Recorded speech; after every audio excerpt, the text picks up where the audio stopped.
আসসালামু আলাইকুম। আমি রেডিয়েন্ট স্কুল থেকে তিথি ম্যাডাম বলছি। এর আগে তোমাদের অষ্টম, নবম, দশম শ্রেণীর ন্যারেশন, অ্যাসার্টিভ এবং ইন্টারোগেটিভ সম্পর্কে আলোচনা করেছিলাম।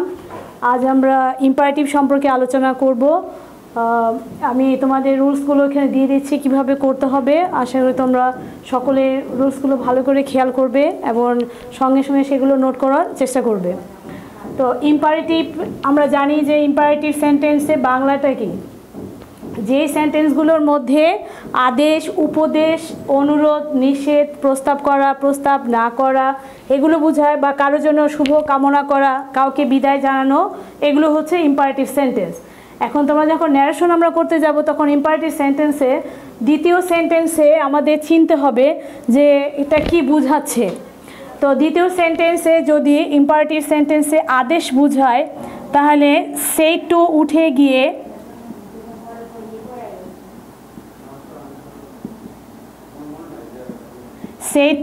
গিয়ে এখানে হবে অর্ডার্ড।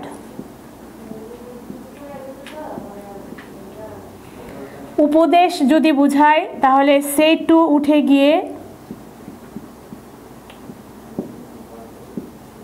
অ্যাডভাইসড। অনুরোধ বুঝালে সেই টু উঠে গিয়ে রিকোয়েস্টেড। নিষেধ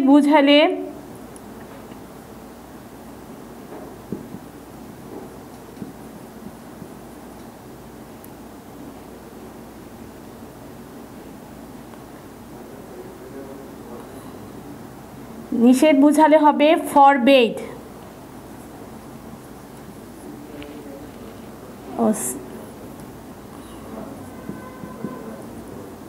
সে টু উঠে গিয়ে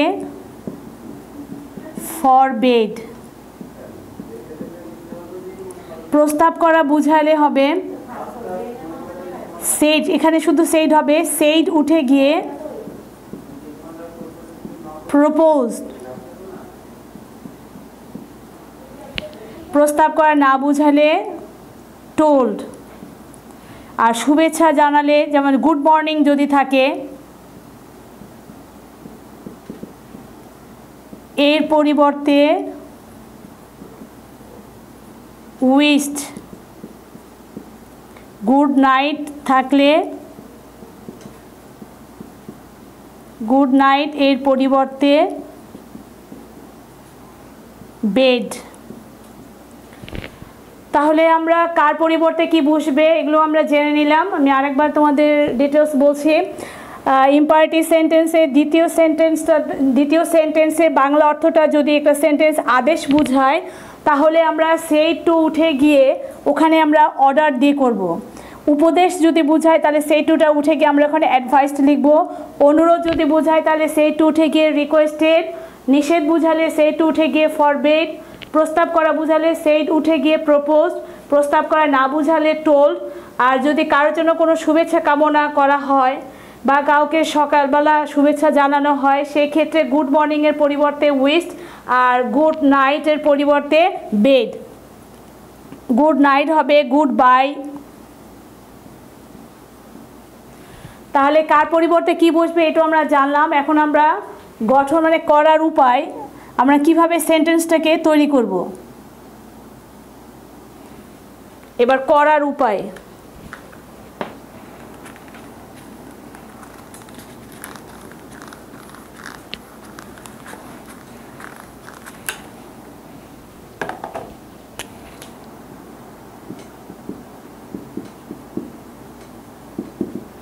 করার উপায় যেমন অর্ডার, তারপরে রিকোয়েস্টেড,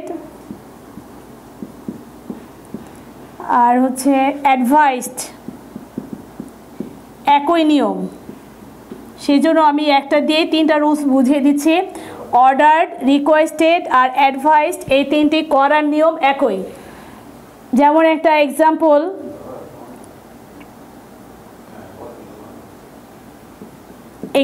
দিয়ে বুঝিয়ে দিই। Father said to me,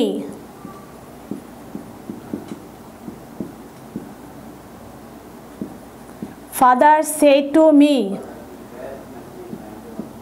go to market at once.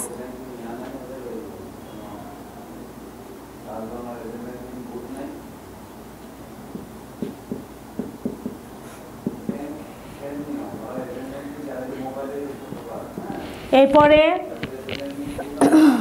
mother said to me, mother said to me,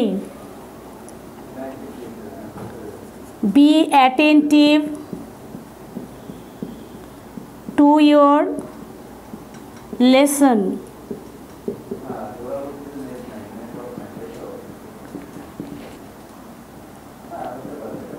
He said to me, please give me a glass of water.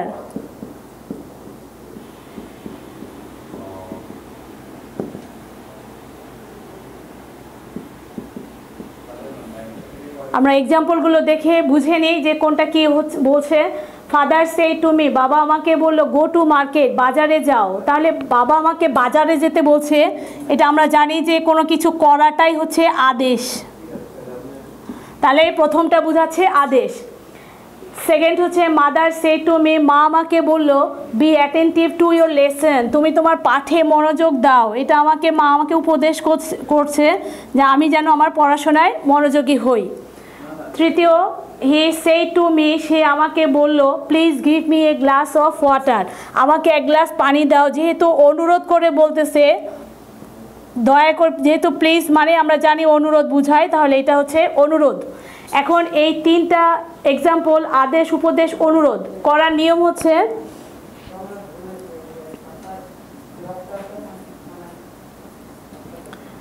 Subject plus ordered অথবা advised অথবা requested, এরপর person spoken, এরপরে inverted comma উঠে গিয়ে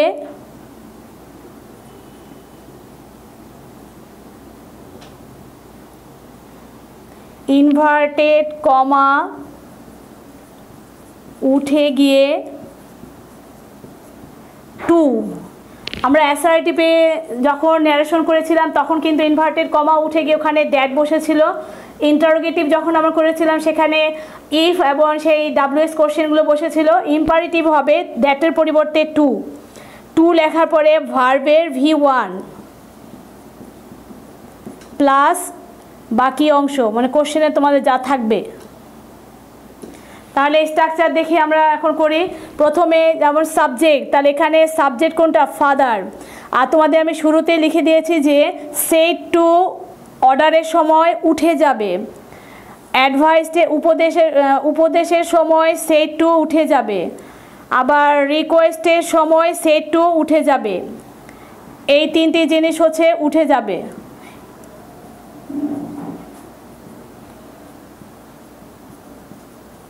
তাহলে এখানে আমরা যেহেতু আদেশ এটা, তাহলে ফাদার অর্ডার্ড মি, এরপর বলা আছে ইনভার্টেড কমা উঠে গিয়ে টু বসবে, টু বসালাম। এরপরে বসে ভার্বের V1, তাহলে এখানে ভার্ব কোনটা? গো। আমরা জানি ভার্ব কোনগুলো, যে কোনো কিছু কাজ করা বোঝায় সেটাই হচ্ছে ভার্ব। এটাই হচ্ছে ভার্বের V1, যেহেতু V1 এখানে আছেই, তাহলে আমরা ওখানে গোটাকে, জিটাকে ছোট হাতে লিখে এখানে লিখব টু গো, বাকি অংশ হচ্ছে টু মার্কেট। তাহলে অ্যান্সারটা আমাদের কী হলো? Father ordered me to go to market. উপদেশ সেম একই নিয়মে হবে, মাদার, শুধু এখানে হবে অ্যাডভাইসড, মাদার অ্যাডভাইসড মি, এরপর ইনভার্টেড কমা উঠে গিয়ে টু। এখানে এবার বসে ভার্ব। এখন ভার্ব কিন্তু এখানে এই যে বি কিন্তু এখানে একটা ভার্ব, এখানে বিটাই কিন্তু ভার্ব হিসেবে ইউজ হয়েছে, সেই জন্য এখানে হবে টু বি, তারপরে attentive. Mother say to me to be attentive. এখন এই যে সাবজেক্ট চলে আসছে, ইয়োর লেসন মানে মাই লেসন, আমার পাঠ, মাই লেসন। তার mother advised me to be attentive my listen. এরপরেটা হচ্ছে requested, he requested me to. এখন যেহেতু আমরা রিকোয়েস্ট লিখে ফেললাম, রিকোয়েস্ট মানে অনুরোধ করা, সেজন্য আমাদের এই যে প্লিজ কথাটা যে আছে, প্লিজ কথাটা উঠে যাবে, কারণ এইটার পরিবর্তে তো আমরা রিকোয়েস্ট লিখলাম, সেই জন্য প্লিজ আর বসবে না। হি রিকোয়েস্টেড মি টু, তারপরে এই যে ভার্বের V1 হচ্ছে গিভ, তাহলে টু গিভ। এখন কাকে পানি চাচ্ছে কে? হি সেড টু মি, সে আমাকে বললো প্লিজ গিভ মি, এই মিটা হচ্ছে কিন্তু সে পানি চাচ্ছে, তাহলে এখানে হবে to give him a glass of water. এই আদেশ, উপদেশ, অনুরোধ। তাহলে আরেকবার আমি তোমাদের রিপিট করছি। আদেশ বুঝালে সেড টুর পরিবর্তে অর্ডার, এরপর পার্সন স্পোকেনটা বসবে, ইনভার্টেড কমা উঠে গিয়ে দ্যাট বসবে, এরপর ভার্বের V1 লিখে বাকি অংশ লিখবে। উপদেশ হলেও সেড টু উঠে গিয়ে অ্যাডভাইস, এরপর পার্সন স্পোকেন, ইনভার্টেড কমা উঠে গিয়ে টু, এরপর ভার্বের V1, তারপরে বাকি অংশ। এরপর যদি অনুরোধ বোঝায় তাহলে সেড টু উঠে গিয়ে রিকোয়েস্টেড, এরপর পার্সন স্পোকেন ঠিক থাকবে, প্লিজ কথাটা উঠে যাবে, উঠে গিয়ে ইনভার্টেড কমার পরিবর্তে টু লিখে ভার্বের V1 দিয়ে বাকি পুরোটুকু। এবার আমরা আসি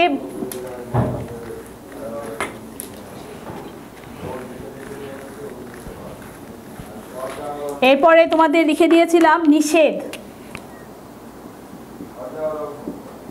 এখন নিষেধ বলে দিলাম যে ফরবেড হবে নিষেধের পরিবর্তে। এখন একটা এক্সাম্পল দেই, যেমন father said to me, father said to me don't run in the sun. অনেক সময় ডোন্টও থাকতে পারে, আবার কখনো ডু নটও থাকতে পারে, একই ওই ডোন্ট অথবা ডু নট। তাহলে এটা চেনার উপায় হচ্ছে ডু নট থাকবে,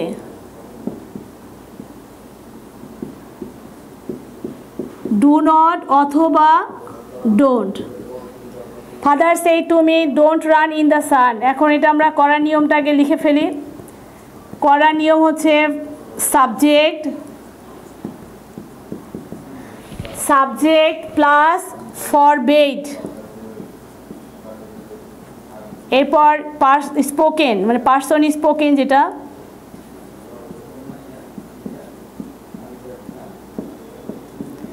এরপরে ইনভার্টেড কমা উঠে গিয়ে, ইনভার্টেড কমা উঠে গিয়ে টু, এখানেও আগের মতো টু প্লাস ভার্বের V1 প্লাস বাকি অংশ। তাহলে এখানে কি হলো, প্রথমে সাবজেক্ট লিখতে বসে, সাবজেক্ট হচ্ছে ফাদার, এরপর সে টু উঠে গিয়ে এখানে হবে ফরবেড, এরপর স্পোকেন হচ্ছে মি, ফাদার ফরবেড মি, এরপর ইনভার্টেড কমা উঠে গিয়ে টু, এরপর ভার্বের V1, তাহলে ভার্বের V1 হচ্ছে রান। তাহলে আমাদের ডোন্টটা উঠে যাচ্ছে, কারণ এই ডোন্টের পরিবর্তেই ফরবেড, তা to run in the sun. এটা গেল নিষেধ। এরপরে আছে প্রস্তাব করা, প্রস্তাব না করা।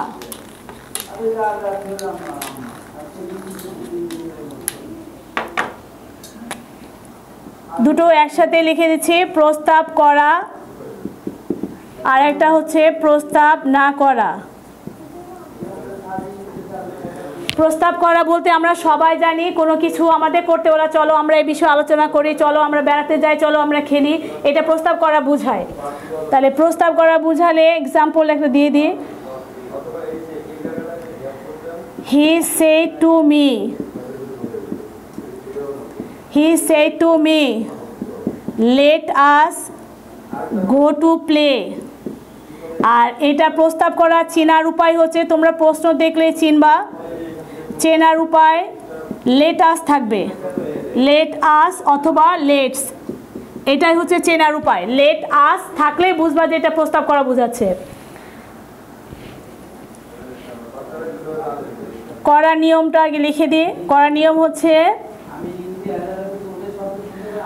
সাবজেক্ট, এরপরে প্রপোজ, এরপরে পারসন স্পোকেন টু, এখানে কিন্তু টুটা থাকবে, এর আগেগুলোতে কিন্তু টু ছিল না। Person spoken to plus inverted comma উঠে গিয়ে দ্যাট, এখানে কিন্তু আবার অ্যাসার্টিভের মতো দ্যাট চলে আসবে।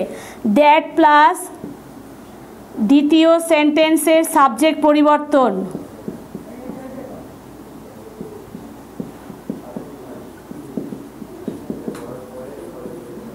দ্বিতীয় সেন্টেন্সের সাবজেক্ট পরিবর্তন প্লাস সাবজেক্ট পরিবর্তন করার পরে এটা শুড লিখতে হবে, এরপর বাকি অংশ। তাহলে এটা এক্সাম্পল কি, উদাহরণটা কি হবে, তাহলে অ্যান্সারটা হবে হি, শুধু আমার সেইটা উঠে যাবে, হি প্রপোজ টু মি,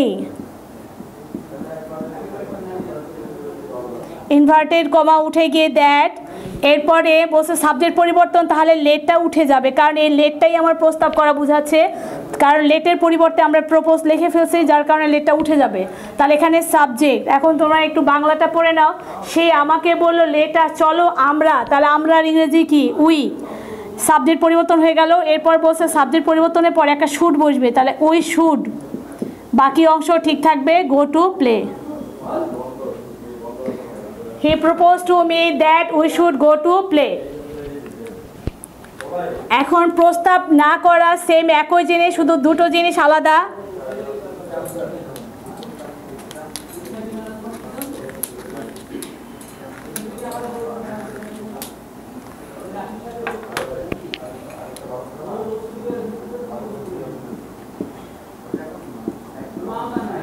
চেনার উপায়, লেট মি থাকবে, মানে লেট আস বাদ দিয়ে বাকি যেগুলো আছে সবগুলোই হচ্ছে প্রস্তাব না করা।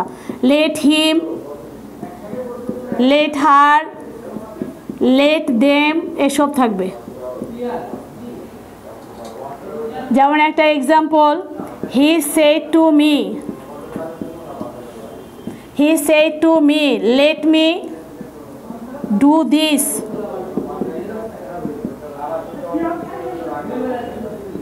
করার নিয়ম। এখন সে আমাকে বলল লেট মি ডু দিস, এটা আমাকে করতে দাও, সে কাজের অনুমতি চাচ্ছে কিন্তু সে কোনো প্রস্তাব করছে না, তাহলে এটা আমরা বুঝলাম যে এটা প্রস্তাব বুঝাচ্ছে না। আর তাছাড়া আমাদের লেট আস নেই, আমি বলেই দিলাম লেট আস প্রস্তাব করা, আর বাকি এগুলো যেগুলো থাকবে এগুলো হচ্ছে প্রস্তাব না করা। তাহলে লেট মি যেহেতু আছে তাহলে এটা প্রস্তাব করা বুঝাচ্ছে না। তাহলে করার নিয়ম হচ্ছে প্রথমে সাবজেক্ট, এখানে বলছো তোমাদের সেই টু উঠে গিয়ে টোল্ড,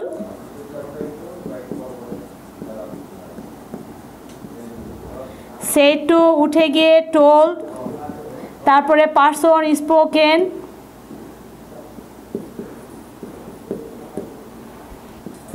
এরপরে ইনভার্টেড কমা উঠে গিয়ে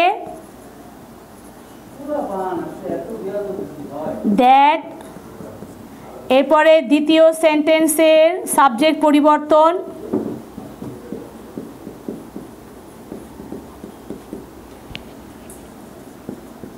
দ্বিতীয় সেন্টেন্সের সাবজেক্ট পরিবর্তন। তখন আমরা যখন প্রস্তাব বুঝাচ্ছিল তখন আমরা লিখছিলাম শুড, এখন এখানে হবে যেহেতু প্রস্তাব করা বুঝাচ্ছে না মাইট, এটাই ডিফারেন্স, এই দুটো জিনিস, মাইট প্লাস বাকি অংশ। তাহলে এটা অ্যান্সার কি হবে, সেই টুটা উঠে গিয়ে এখানে হবে told, he told me, inverted comma উঠে গিয়ে দ্যাট, লেট তো উঠে গেল যার পরিবর্তে আমরা টোল্ড লিখলাম, অ্যান্ড সাবজেক্ট পরিবর্তন, সে আমাকে বলছে, তার মানে আই সাবজেক্টের পরে বলছে যে মাইট হবে, যে আই মাইট, এরপর বাকি অংশ ডু। এখন আমরা জানি যে ন্যারেশনে কিছু কিছু ওয়ার্ড আছে যেগুলো চেঞ্জ হয়, তাহলে দিস থাকলে হবে that, he told me that I might do that, he said to me, sorry এখানে সাবজেক্টটা হবে হি, কারণ সে চাচ্ছে, লেট মি ডু দিস, হি। আচ্ছা, এবার